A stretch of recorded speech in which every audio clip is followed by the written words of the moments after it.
एक बार की बात है।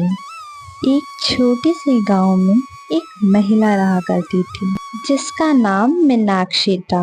वह बहुत अच्छी इडली बनाया करती थी और उसकी इडली पूरे गांव में मशहूर थी।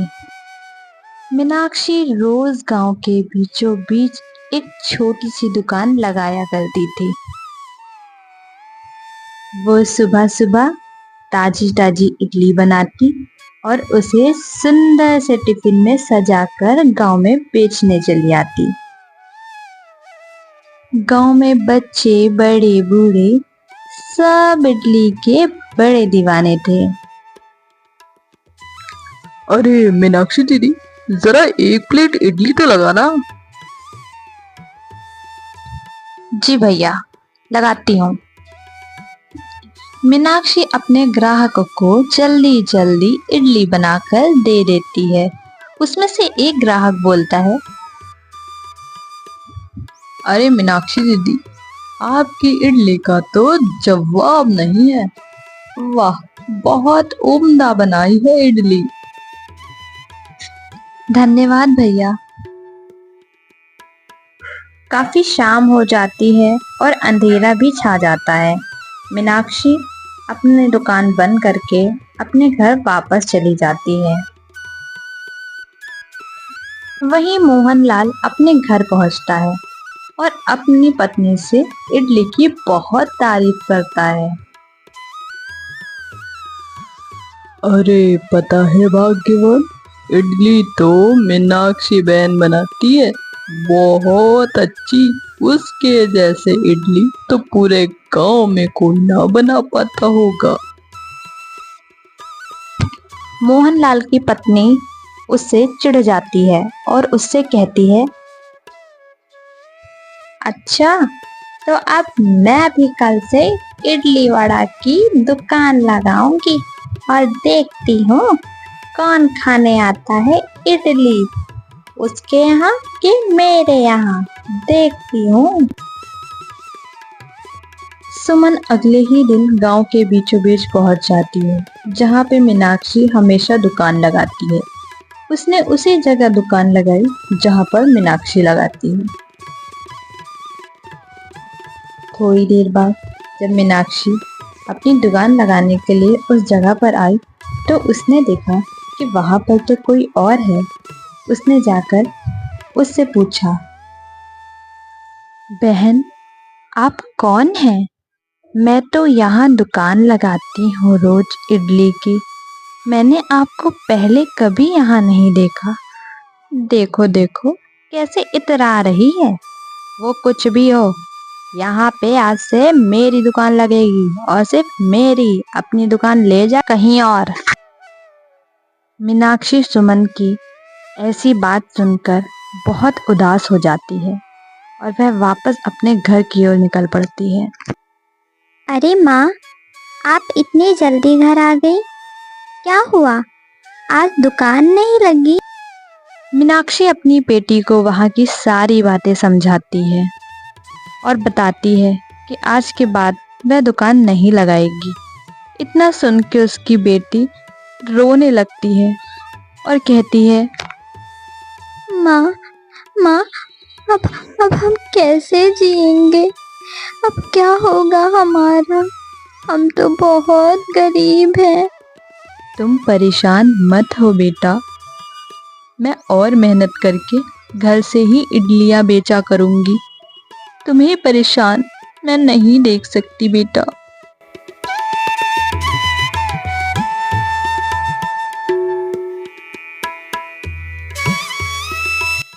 मीनाक्षी ने हार नहीं मानी।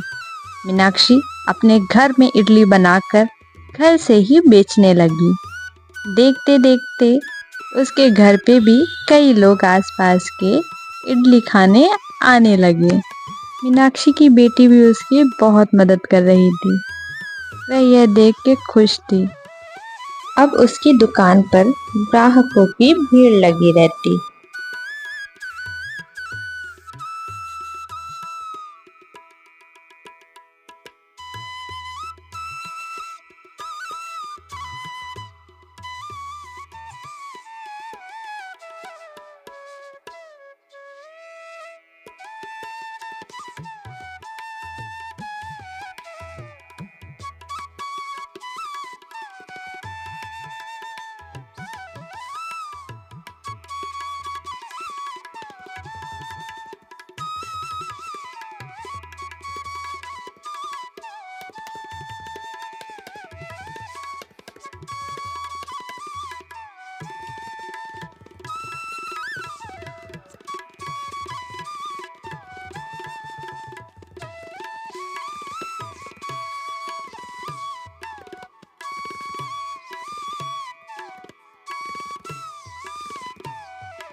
मीनाक्षी की तो जैसे किस्मत ही बदल गई थी।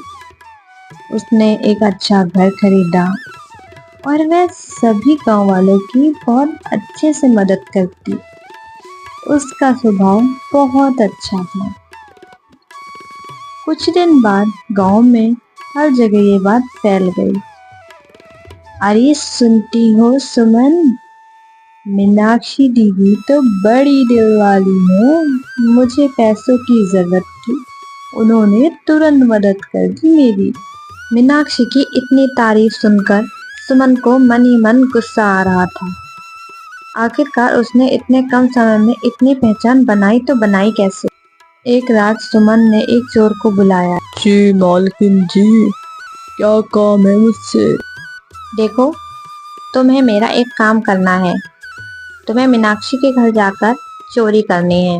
वहां पर जितने भी पैसे हों सारे पैसे चुरा लाना।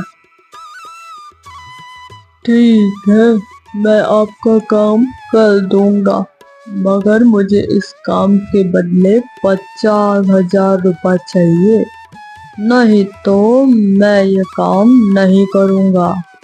सुमन भी उसे वादा कर लेती है पैसे देने का। उसी वक्त वह चोर रात के अंधेरे में निकल पड़ता है।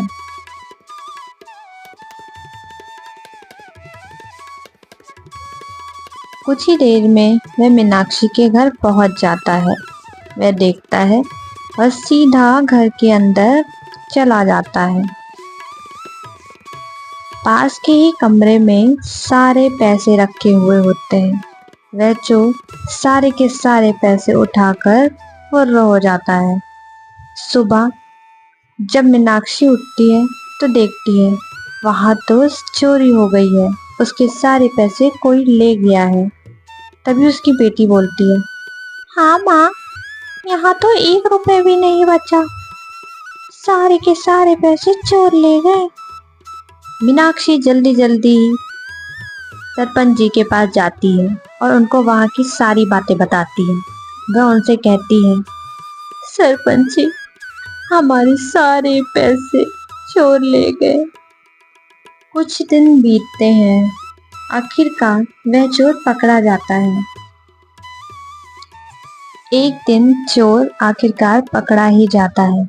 सरपंच जी उससे डांट फटकार लगाकर उससे पूछ ही लेते हैं आखिर उसने किसके कहने पे ये चोरी की। सरपंच जी, मुझे माफ कर दीजिए, मैंने ये चोरी खुद से नहीं की, मैंने सुमन के कहने पर ये चोरी की, मेरी इसमें कोई गलती नहीं।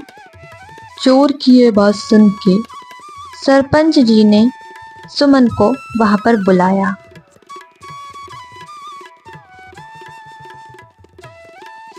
तभी सुमन आती है और सरपंच जी उससे पूछते हैं, अरे सुमन, क्या तुमने मीनाक्षी के घर में चोरी करवाई है? देखो, सच सच बताना। अरे सरपंच जी, मैं भला चोरी क्यों करवाऊंगी? मेरे पास पैसों की कमी है क्या? लगता है किसी दुष्ट इंसान ने मेरा नाम लगा दिया है सरपंच जी। मैं तो ऐसे बिल्कुल भी नहीं हूँ, चाहे आप किसी से भी पूछ लें। सरपंच जी को कुछ समझ नहीं आ रहा था। आखिर वह कैसे फैसला करें और सच का पता कैसे लगाएं। थोड़ी देर बाद सुमन का पति भी वहां पर आ पहुंचा। उसने सारी सच्चाई सरपंच जी के आगे रखी। सरपंच जी, मुझे माफ करिएगा, मेरी पत्नी ही चोर है। मेरी पत्नी मीनाक्षी से जलने लगी थी। उसकी सफलता पर उसे बहुत गुस्सा आता था, इसलिए उसने ये मिलके षड्यंत्र रचा और उसके घर से चोरी करवाई ताकि वह फिर से गरीब हो जाए। सुमन बहन, हमने तो कभी सपने में नहीं सोचा था कि आप हमसे इतना जलती हैं। आखिर हमने आपका क्या बिगाड़ा है? देखो सुमन, तुम्हें इसकी सजा तो जरूर मिलेगी। तुम्हें यह गांव छोड़कर जाना पड़ेगा हमेशा के लिए।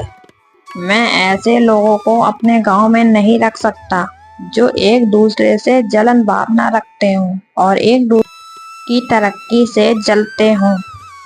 हमारे अंदर ऐसा स्वभाव नहीं होना चाहिए। सरपंच जी, मैं अपनी पत्नी की तरफ से आपसे माफी मांगता हूँ। उससे आज के बाद ऐसी गलती नहीं होगी। हमें इस गांव से ना भगाएं, हमें यहीं रहने दें। हम आपसे माफी मांगते हैं और आप सभी गांव वालों से माफी मांगते हैं। हम दोनों को माफ कर दें। मीनाक्षी बहन, सरपंच जी, मुझे माफ कर दीजिए। मुझसे बहुत बड़ी भूल हो गई। मैं घमंड में चूर हो गई थी। मुझसे बहुत बड़ी गलती हो गई। मुझे हो सके तो माफ कर दीजिएगा। मीनाक्षी को सुमन के ऊपर तरस आ जाता है। वह उसे माफ कर देती है। सुमन बहन, मैं तुम्हें माफ करती हूँ, लेकिन हमें ऐसा नहीं करना चाहिए। इस बात का ध्यान रखिएगा। अगर मनुष्य ही मनुष्य का दुश्मन बन जाएगा तो हम जिएंगे कैसे?